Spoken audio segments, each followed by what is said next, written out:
You are watching Apostolic Radio Charlotte. I don't mean by that I'm going to teach short. You're not that lucky. What I mean is that starting the first of the year, we will be going to 2 Sunday morning services, 9 a.m. and 11 a.m.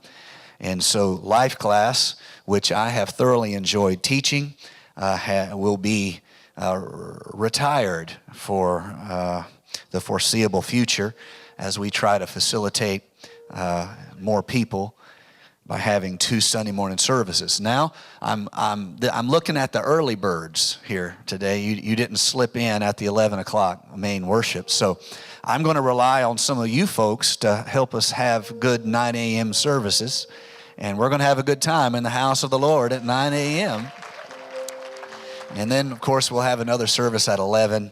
But it is all to facilitate as many people as possible to come and worship the Lord with us here in the house of the Lord. Somebody say amen. So it's the holiday season, and there are very unique challenges to the holidays. And having just spent a good amount of time with friends and family, loved ones, both near and far, perhaps you will have a particular sympathy for what I'm going to talk about here today. Let me read James chapter number 1 and verse number 19. You don't have to turn there. You can just listen or look at our screens. So then, my beloved brethren, let every man be swift to hear, slow to speak, slow to wrath. Let's read it again. Read it with me. So then, my beloved brethren, let every man be swift to hear, slow to speak, slow to wrath. Now, look at your neighbor and say, how have you been doing with that?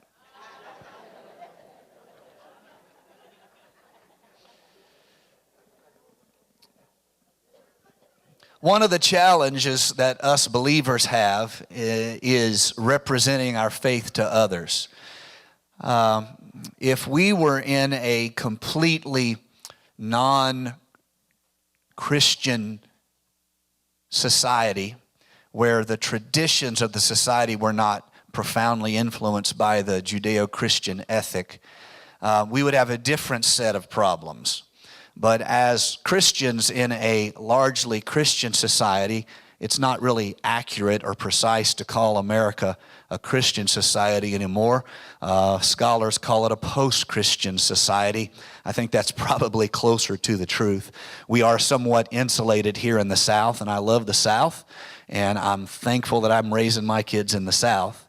But a lot of America is not quite as Southern as the South.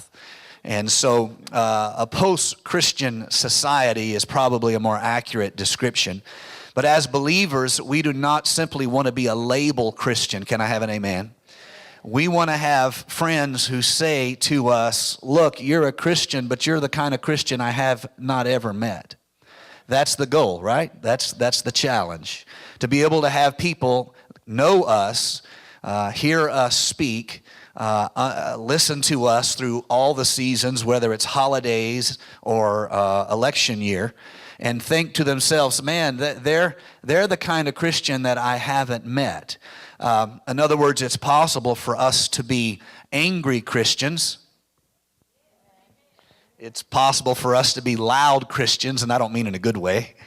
It's possible for us to put our politics above the fruit of the Spirit. Oh, I don't expect many amens on that. Some of you gave me one or two. God bless you. It's possible for the general theme that people have when they spend time with us is to think that we're angry about something, we haven't figured it out yet, but we're getting close and it might be you. We want to be a different kind of Christians. We don't want to be labeled Christians. We want to be Christ followers. And that's not the same thing. Yes, you'll see Jesus get angry in the scripture, but it's never with sinners. He's always angry with people who are self-righteous. The only time you see Jesus, he weeps over sinners. He gets hacked off at religious folks. And so we want to be Christ followers, not just label Christians.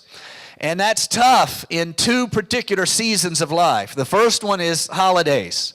Holiday traffic can make a heathen out of the best Christian you know. Have you seen on whatever social media you follow, have you seen the pictures of the fights on Black Friday? I mean, really. I saw a meme of these people fighting over a TV. I mean, they were brawling over this TV.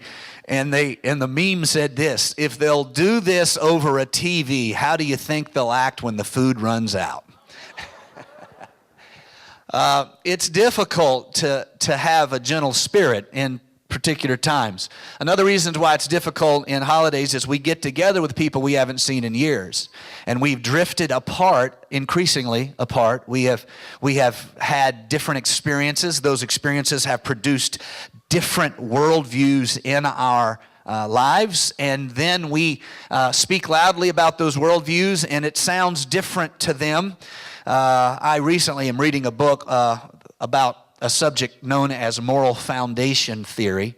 And it's the idea that just as though there are 4 primary colors and all other colors come out of 4 primaries that are mixed, and the same idea that your tongue only has 6 kinds of taste receptors, but every kind of food you can taste is mixtures of proportion of those 6 taste receptors. In the same manner that there are 7 or 8 notes in a scale, and all music comes out of that proportionality. In the same manner, there are 6 moral foundations that people have in different proportions of their life.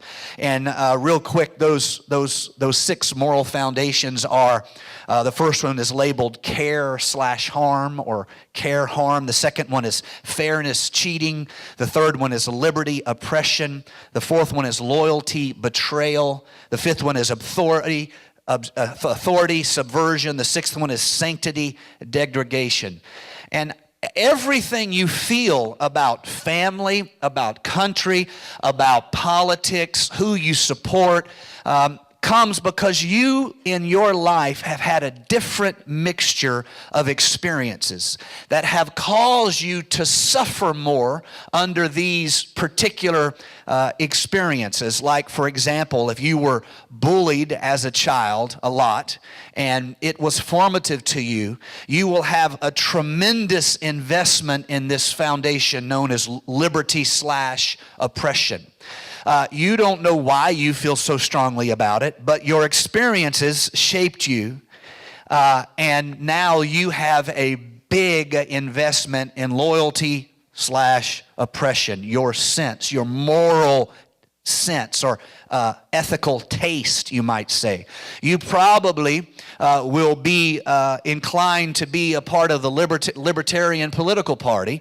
You don't know why it feels right to you. You haven't thought it through.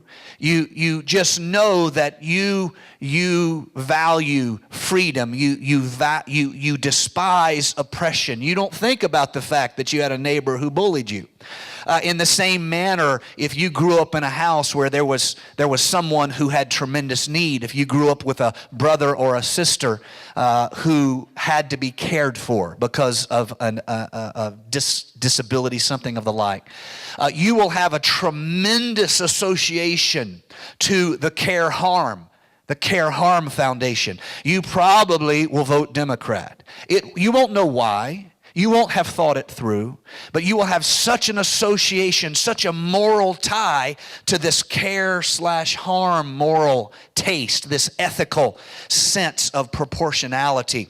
And as a result, this is how we end up, good people, all trying to raise our kids, all trying to support our loved ones, all, if you go to church, trying to support your church, if you love your country, trying to support but you will feel, say you're a Democrat, you will feel as though somebody who is a Republican is evil. And the truth is, they had a different set of experiences that caused them to have a certain ethical or moral taste. So it's fascinating. I've spent too much time on it, and I'll stop. But it is fascinating because it forces you to see people not as positions, not as political slogans, not as someone that you can write off as evil or ignorant or stupid. It forces you to see them as a person with a different set of experiences, with a different set of backgrounds, and hopefully, if you want to be a Christian, it will teach you how to love people. who think different than you, vote different than you, come from a different set of experiences. And this is important because as believers, it is essential if we're going to get it right. Now, you can do it a million ways and then reward yourself that you got it right, but that doesn't necessarily mean we got it right. We have to strive through the right scriptural application, interpretation, and understanding to get it right. So, if you're going to get it right, you're going to have to hate the sin but love the sinner. You see? When you're together with friends at a holiday party, you're going to have to love them. When you're with family, you're going to have Christian charity for them. They have a different set of experiences. They come from a different set of core values, and yet we are called to love them. I pray that we could be spiritually wise enough and spiritually insightful enough. Lord, give us wisdom. Enough wisdom to see past the slogan, to see past the politics, to see past the exterior, and love the person that's behind it all. Can I have a big amen? I think if we can do that, people might see us and think, man, if I was going to be a Christian, that's the kind of Christian I would want to be. Is that fair? And so the flip side is to express frustration at everyone who doesn't think like you do. The flip side is to express condescension, dismissive attitudes toward everyone who doesn't see the world like you do. That's the flip side. That is much more human. That's much more of the flesh. It's much easier. You don't have to think about things. You don't have to humble yourself. You don't have to listen and try to learn. You just can be dismissive. My favorite little quote goes like this. You know, someone says, "Are you listening to me?" And this is more of a joke than a quote. And the other person says, "Yes, I'm listening. I can only just deal with so much stupidity at once." This is the flip side. It's ugly. It expresses something that you feel. It's nasty. But that's how you feel. You see others as thwarting you. If only someone would crown you king, the world would be a better place. If only someone would just shut up and do what you say, then the world would be a better place. If only your Christianity was about power and not about sacrifice, the world would be a better place. Well, that's how the Jews felt about Jesus, and he was a big disappointment, so they crucified him. Anyway, moving along, we want to be the kind of people that even unbelievers think there's something different about them. One of the best ways we can do this is the following. I'm going to put this in terms of ministry because I think it will cause you to pause a moment longer and think about it. Have you ever thought about the ministry of listening? How do you show people God's love? How do I show people Christian charity? How do we take them and listen to them and hear them and receive them in a manner where over time they believe in our good heart and they trust us enough to allow us to influence them? This is a ministry of listening. This is what James is trying to say when he speaks here in James chapter number 1. So then, my beloved brethren, let every man be swift to hear, slow to speak, and slow to wrath. Now, if you talk about preaching style, James is a little bit of a tough guy. You know, preachers have styles. Preachers, we project our personality. Sometimes it's not always a good thing, I've been told on multiple occasions. But we do. We can't help it. If you ever hear a public speaker who puts no personality in their speaking, you will be bored and it will sound very much like a computer. I am glad you are here today at the church. Please hold. So personality is real. James is not a softie. James is not just a let's all hug it out and kumbaya each other. James is kind of a tough guy preacher. He is very much a practical pastor. James is the guy who says, I don't want to hear about what a great Christian you are and how powerful faith you are. Show me your faith by your works. Okay, so he's not just a big sissy up here. He should have, if your favorite is the tough guy style, he should have some tough guy frequent flyer miles built up with you. And so you should listen to him, not as a big softy, let's all hug it out, but as somebody who is trying to get a church to come together, people to be changed, influence to be had, a city to be evangelized. James is the Jerusalem pastor. And he says, so then, let every man be swift to hear, slow to speak, slow to wrath. If we could make a commitment to being better listeners, I know, speaking for myself, I would be a better husband. If I could have no amens from the second row on the right side, that would be a help. I would be a better husband. I would be a better son. I would be a better father. I would be a better brother. I would not be a better sister. I would be a better pastor. I would be a better preacher. I would be, in other words, a shortcut to almost universal improvement would be for me to take a ministry of listening seriously. Is that fair? Now let me give you another little insight. The same is true for you. We live in an age of distraction. We're on our cell phones, our iPads, lost in our own thoughts, entertained by this, distracted by that. We are filled with things to fill our time, but we have, if we're going to be Jesus followers, we're going to have to pause all of that and ask ourselves, what does that mean? What should we be filling our time with? What is more important? I'm just as guilty as you guys. If I'm not careful, I can be in a relationship I value very, very greatly, like my children and my spouse, my parents, my siblings. I can be in that relationship and distracted by everything except listening to that person, asking questions to learn about that person. Jesus somehow influenced people that when he spoke, they did not just hear it as a lecture. The only way you can do that with people is if you can, they can believe somehow that you care about them. When Jesus goes over to Zacchaeus' house, we don't know what he talked about. I wish we did. But whatever it was he talked about, it caused Zacchaeus to change his whole life. Zacchaeus came out of the lunch and he says, I'm giving half of what I have to the poor. If I've wronged anybody, I'm going to make it right by a multiple. What kind of a conversation makes a person change everything? I promise you what it wasn't. It wasn't a list of what Zacchaeus was doing wrong. That just causes people to defend themselves. A little insight into human communication. If you want to hear somebody defend themselves, you attack them. They will defend themselves.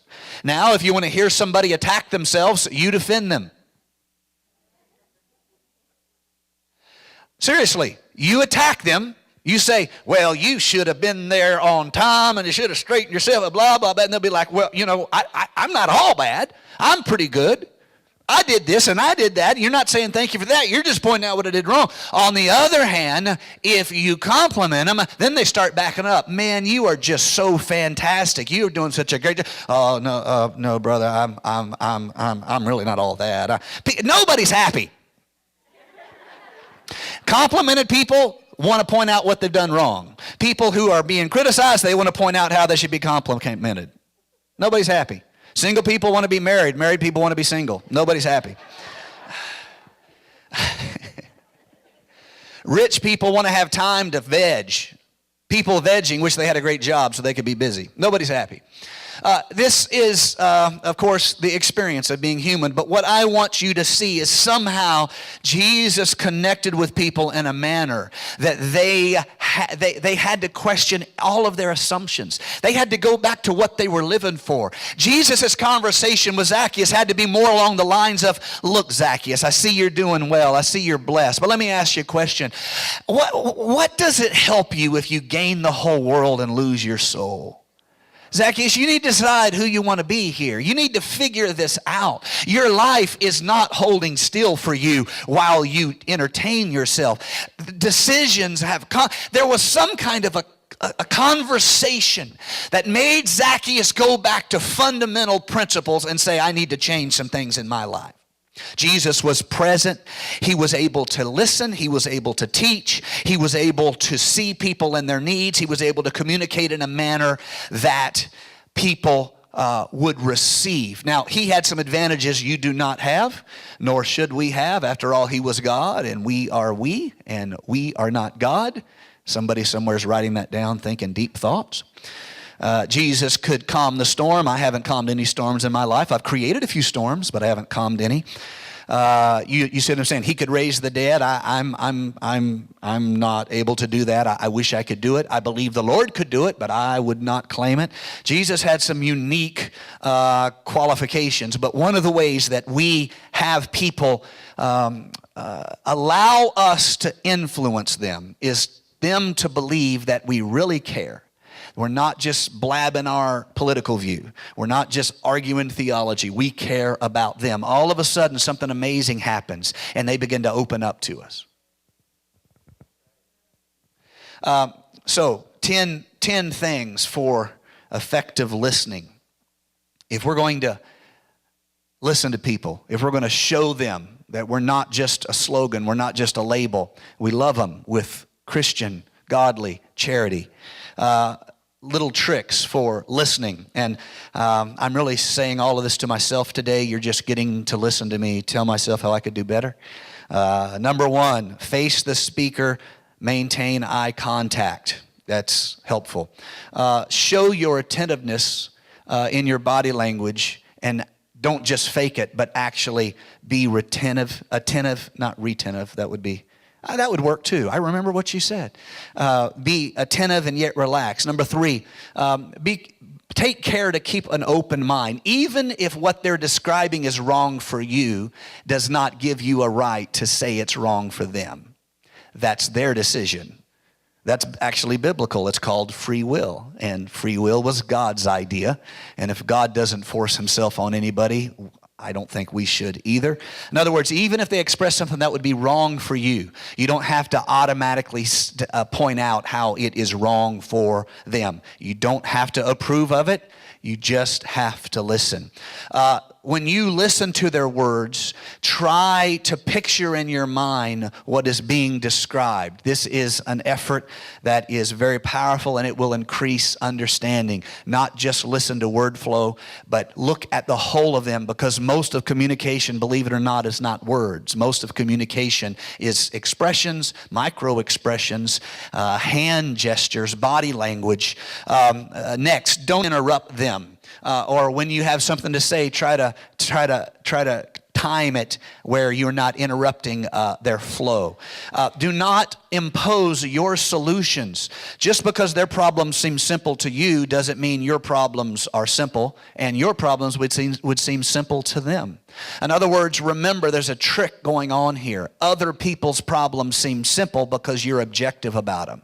They are not objective about their problems. They're emotional about their problems. Does that make sense? This is one of the manner in which we show our care for them, not trying to impose solutions. If they'll ask, when they're ready, they'll ask. Lord, help me to take a note of that in my own heart and do better on that. I'm real quick to offer my solutions to people.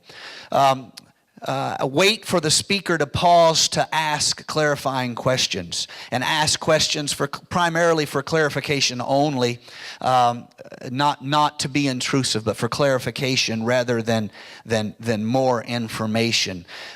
Try to understand the emotional truth of the person that is speaking. In other words, that person is not just choosing words, they're trying to convey an emotional truth. I'll give you a perfect example. Husbands, when you're fighting with your wives and they say, "You never do this," what they're not saying, what they technically said is, "You never do it," and you know it's not true, because if you never did it, they would have long since dumped you. What they're saying is it feels like you never do this. That's the emotional truth. And there is a difference. Now, I don't want to have any argument. I'm talking about communication. I'm not talking about lawyerly pursuits of truth, okay? It's an emotional truth, and there is what you precisely said. We often speak imprecisely in an attempt to convey an emotional truth. Give the speaker feedback by restating, by summarizing, by reflecting, by validating, by encouraging. And finally, if you can, if you have the emotional intelligence, try to pay attention to what isn't being said through feelings, through facial expressions, gestures, postures, and other nonverbal clues. I'll give you a perfect example. Wives, men often show their anger in their body language, and you have become probably expert at knowing when they're angry, but they're saying the right thing.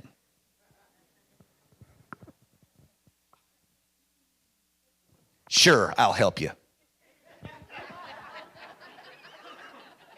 Now, verbally, what I just said was, I'll help you. So technically, in the law office, I'm okay, right? But with my body language, I just said it better be quick. I have things to do.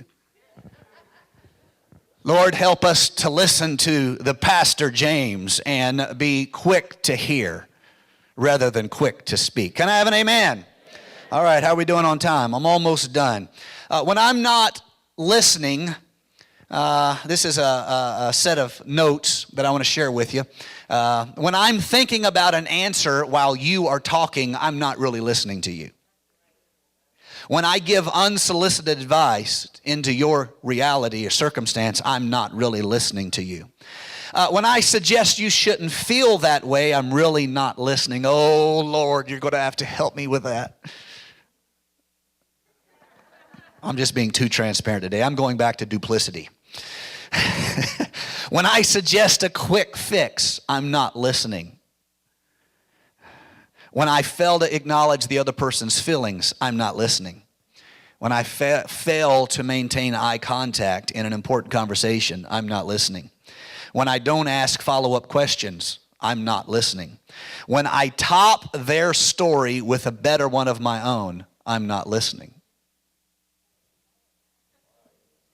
I'm competing. When they share a difficult experience and I compete with them by trying to share a more difficult experience, Lord help us all, I'm not listening. And finally, I don't really have to talk.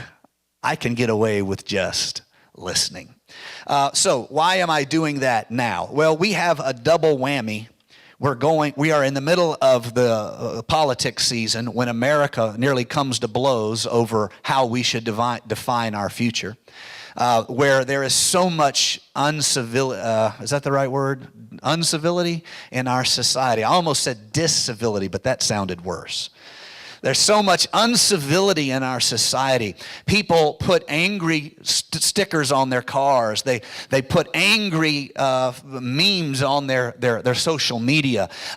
We suddenly, in our attempt to define the future of the country, we turn ourselves into two or more tribes of angry people saying, I know what's right and you know what's wrong. Now, it's not a great way to run a country, but it's better than all the other ways. Democracy, even the Republican version, not capital R, but small r, Republican version, that's what you have with the House and the Senate. It's not a great way to run anything, but it's the best that is been found in all the manner of human organization. So politics are necessary, but there is so much anger in this season. Furthermore, there's so much stress in the holidays. Whether it is fighting over your TV at the Walmart checkout stand. If you did that, we really need to talk. But you understand what I'm saying. This is not the way, my brother, my sister. So there's so much anger, so much uncivility. And then we get together with family and come to find out, how dare your family have different opinions than you do? Who did they think they are? Did they think they were like Pinocchio, a real boy? Don't they know that I'm the only real person and you all should just do what I say? How dare they have their own opinion? I don't care how Christian your family claims to be. You get together and you start putting friction on each other. I don't care how righteous, how much you all pretend you agree. You get together and you start misunderstanding. You start creating tension. And a lot of times we leave these gatherings of loved ones, friends, and family, and it takes us 3 or 4 months to straighten out all the misunderstandings, all the hurt feelings, etc., etc. My brothers, my sisters, this is not the path. We can solve it all. We can fix it all by remembering to be quick to listen and slow to speak. It'll improve every area of our lives. The wise, this is Proverbs 16 and 21, the wise are known for their understanding, and pleasant words are persuasive. Let's all stand. Amen. Now, you didn't know that I was going to teach to you this morning, but I did. I had your number, yes? Actually, the way I had your number is I just talked to myself, and I got all you for free. So, all right, we're going to have worship service here in just a few minutes. Take a few minutes and greet one another and get to know somebody you haven't met yet. Our other classes are going to come over right now, and we're going to have a great time worshiping the Lord together. Thank you for watching Apostolic Radio Charlotte. Come, worship with us.